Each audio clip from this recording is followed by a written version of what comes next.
This year we're excited to kick off a social emotional learning program, SEL program, that it's called Choose Love, and we anticipate that it will provide a framework for addressing kids' social emotional needs without overburdening teachers and educators with extra duties and responsibilities. Instead, we think it will complement what we're already doing, because we are meeting kids' needs, the kids' mental health needs, and we're acting as counselors already. This just provides a framework for it. We're going to have several members of our SEL committee provide some of the an explanation of some of the basic tenets of the program. Now, we're all sitting in front of our front doors.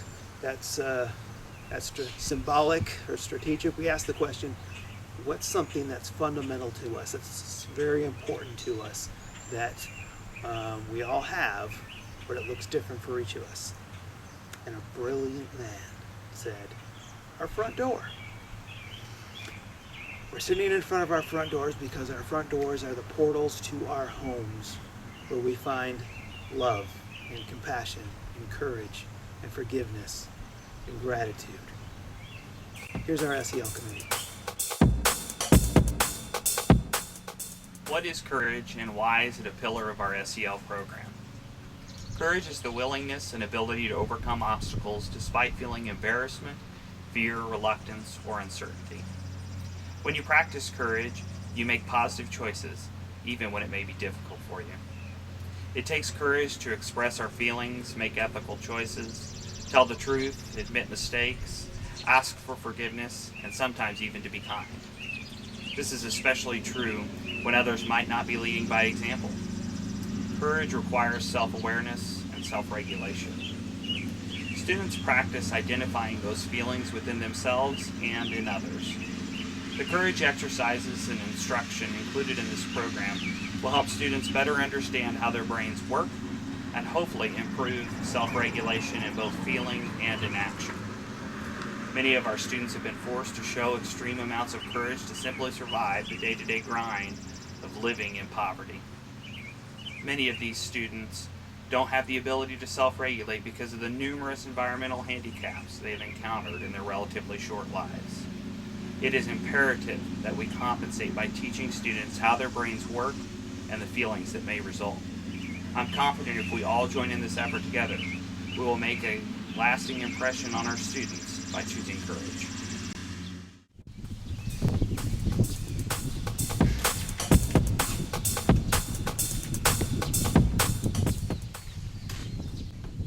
This is my gratitude journal, and I try to write in it every night before I go to bed. And why do I choose gratitude? Because gratitude is mindful thankfulness, even when things in life are hard and challenging. Over the last few months, we've all had some dark and disappointing moments, and it's hard to see the silver lining in the cloud. But if you do, it becomes a very valuable and powerful tool in your toolkit. If you're able to change the way you see an obstacle, a challenge, or a problem, and you find the opportunities and the good in them, then they lose all power over you. Research has shown the benefits associated with increased levels of gratitude are better sleep patterns, increased levels of happiness and optimism, sense of connection with peers and communities, and an overall decreased level of stress and anxiety. The gratitude exercises that we teach students help them become actively thankful for everyday situations and opportunities. Gratitude can also be contagious if it's included in a school culture, not just a day, a week, or a month, but every day. When a school culture includes gratitude, teachers feel supported and supportive. When you have an attitude of gratitude and the ability to see the positive and the negative, then you gain confidence and you become empowered. And from there, you can make courageous decisions that can help you grow, learn, be happy, and successful. And that's why we choose gratitude.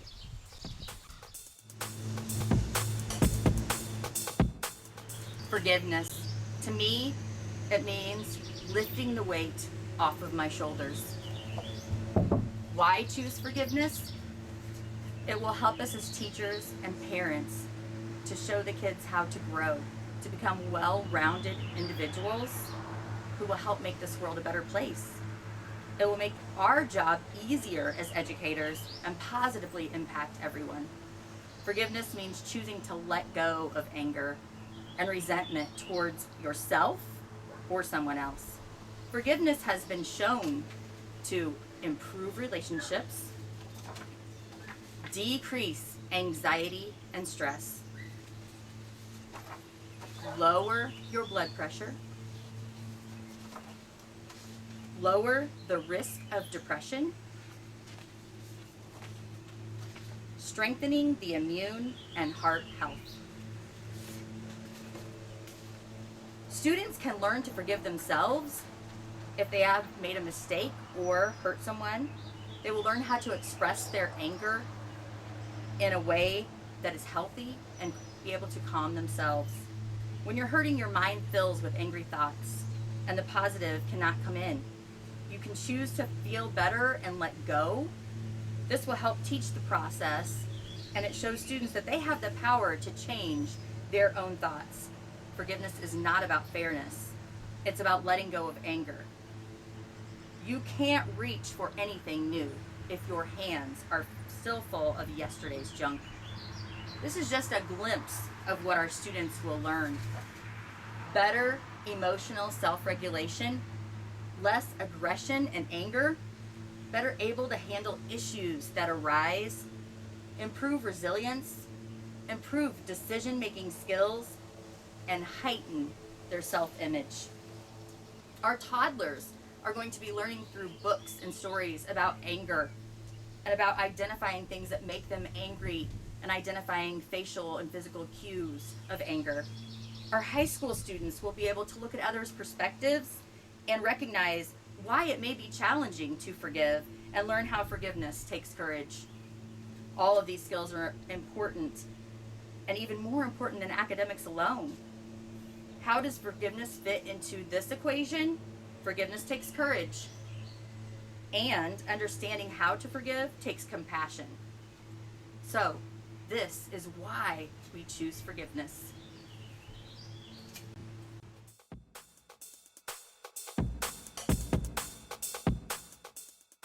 Compassion is an important piece in the formula for choosing love. We hear all the time about empathy, when in fact, compassion is a much more effective means to show that you care. Compassion is the understanding of a problem or the suffering of another and acting to solve the problem or alleviate that person's suffering.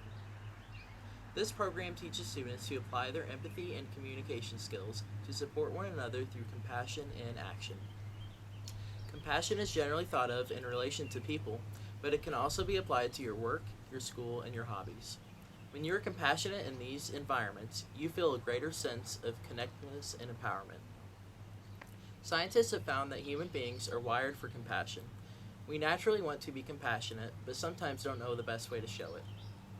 At the end of the day, the world will either be a more or less kind, compassionate, and loving place because of your presence. It's your move. Choose compassion.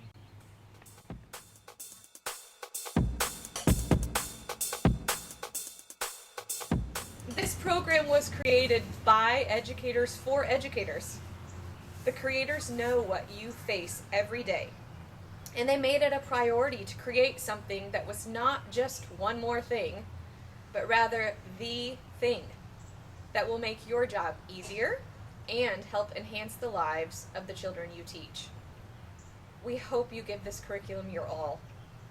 You know best how great the need is for social emotional learning with our students. When educators teach SEL, they help create safe, loving, and healthy communities that enhance teachers' ability to teach, as well as students' ability to learn. This is what we want for you and for our students. This program teaches students to manage their emotions so they are free to learn. It helps strengthen a positive classroom climate where students feel confident and safe. And they therefore thrive because they approach learning with the right attitude. Students develop courage to face adversity, resolve conflicts peacefully, and make pro-social responsible choices. This program is designed to help students develop skills that will inevitably make them better learners, which allows you to spend more time and focus more energy doing what you do best: teach. We are so excited to share it with you and help you transform your class, empower your students, and even yourself.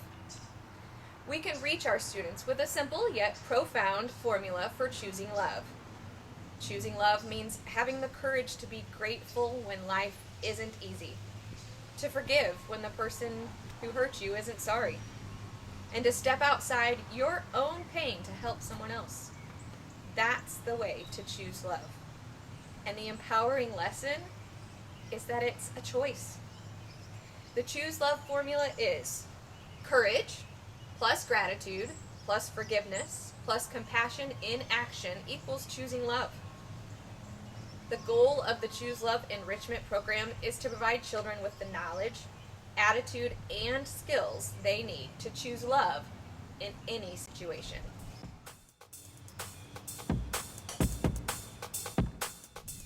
And I guess I should be grateful that it's not pouring down rain and it's only misting crappy rain.